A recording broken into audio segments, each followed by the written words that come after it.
So let's talk this through.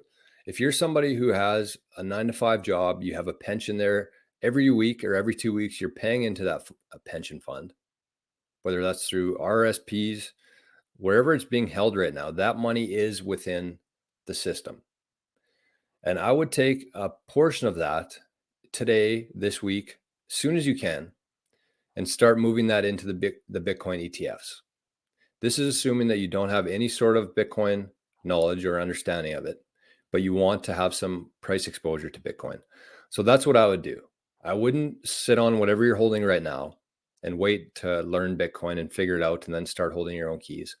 I would start allocating that money today into the ETFs.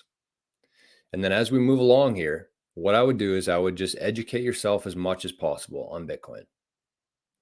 And so here in Canada, an example of that would be, say you had $10,000 sitting in a GIC under a TFSA. So I don't know what it's like in America or other countries, but in Canada here we have a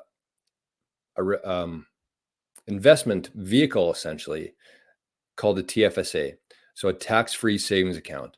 Whatever investments you hold within that TFSA, it's not a tax deduction when you buy it, but it's also not taxed when you withdraw it.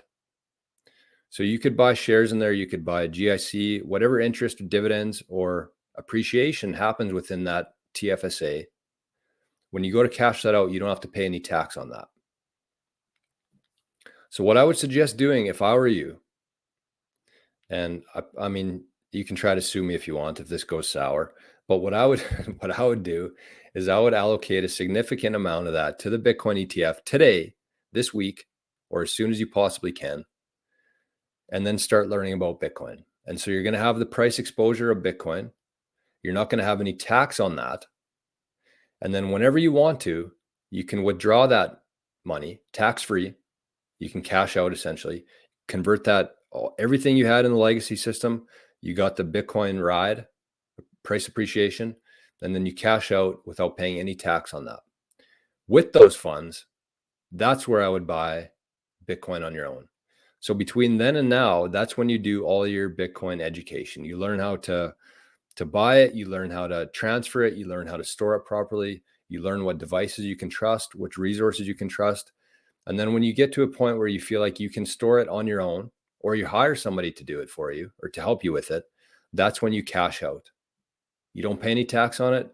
You withdraw that capital from the system and you buy Bitcoin with that, and you hold on to that Bitcoin forever. So that's my strategy I would have for people out there who are watching this and they're considering whether they should be buying Bitcoin on their own or holding it via the ETF.